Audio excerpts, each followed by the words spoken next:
गधी का दूध बेचकर आप अमीर हो सकते हैं, यकीन कीजिए करोड़पति हो सकते हैं, क्योंकि भारत के अंदर, पाकिस्तान के पड़ोसी मुल्क के अंदर दो अफराद ऐसे हैं रिपोर्टेडली जो कि करोड़ों रुपया कमा रहे हैं। कर क्या रहे हैं? गधों की फार्मिंग करते हैं और उनसे पैदा होने वाली जो गधियां होती हैं उन गधियों के दूध को बेचकर महाना करोड़ों रुपए कमा रहे हैं। पाकिस्तान के अंदर अभी ये ट्रेंड इतना ज्यादा वायरल नहीं हुआ, लेकिन भारत के अंदर रिपोर्टेडली दो लोगों के कारनामे आज मैं आपको सुनाऊंगा जो कि महाना करोड़ों रुपए गधी का दूध बेचकर कमा रहे हैं। गधी का दूध खरीदते कौन है और ये कितने रुपए किलो के हिसाब से या लीटर के हिसाब से फरोख्त होता है और उसकी खरीदो फरोख्त का सिलसिला कौन लोग हैं जिनके माबैन होता है। सबसे पहले इसके फायदे सुन लीजिए। जो गधी का दूध है ये न्यूट्रिशनल पॉइंट ऑफ व्यू से बहुत ज्यादा अहमियत का हामिल है। इसकी जो न्यूट्रिशनल फवायद है वो बहुत ज्यादा है हाजमे के एतबार से और दीगर हवालाजात से।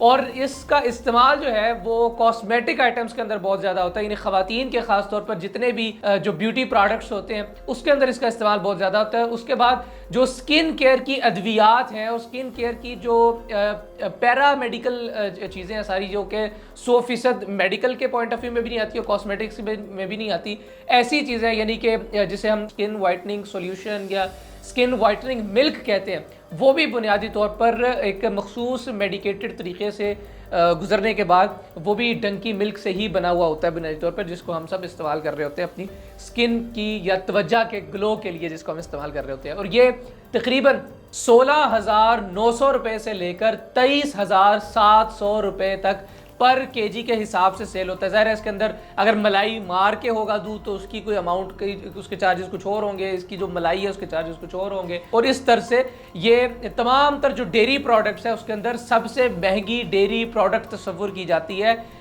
गधी के दूध को। अब गधे की जो फार्मिंग है वो भैंसों की फार्मिंग और बकरियों की फार्मिंग से निस्बतन सस्ती है।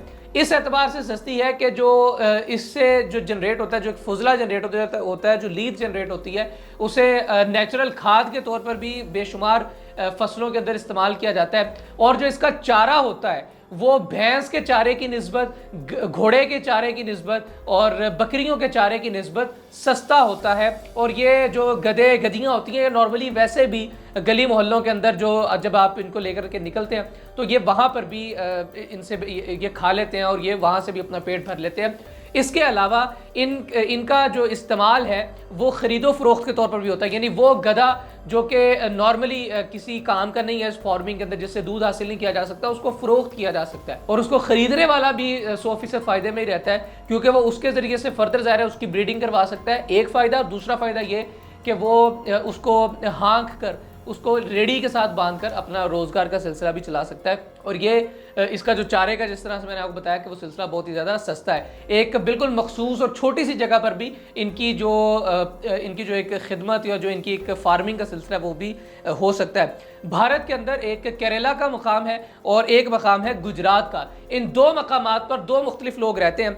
एक शख्स जो कि केरला के रहने वाले हैं, उनका नाम है यादू कृष्ण, और ये तकरीबन मंथली 1 करोड़ रुपया कमाते हैं। जिस तरह से मैंने बताया कि ये 16,900 रुपये से लेकर 23,700 रुपये तक पर लीटर फरोख्त होता है।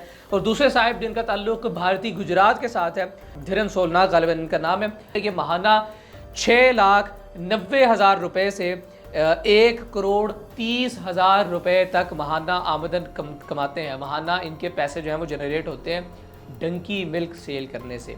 ये मैं आपको कोई अफसाना नहीं सुना रहा, आपको कोई खुशगवार ख्वाब नहीं सुना रहा, बल्कि ये एक हकीकत है जिसके ऊपर पड़ोसी मुल्क भारत बहुत तेज़ी के साथ और बहुत एफेक्शनेटली वर्किंग कर रहा है। लेकिन बदकिस्मती के साथ अभी पाकिस्तान के अंदर ये आइडिया बहुत ज़्यादा कोई वायरल नहीं है।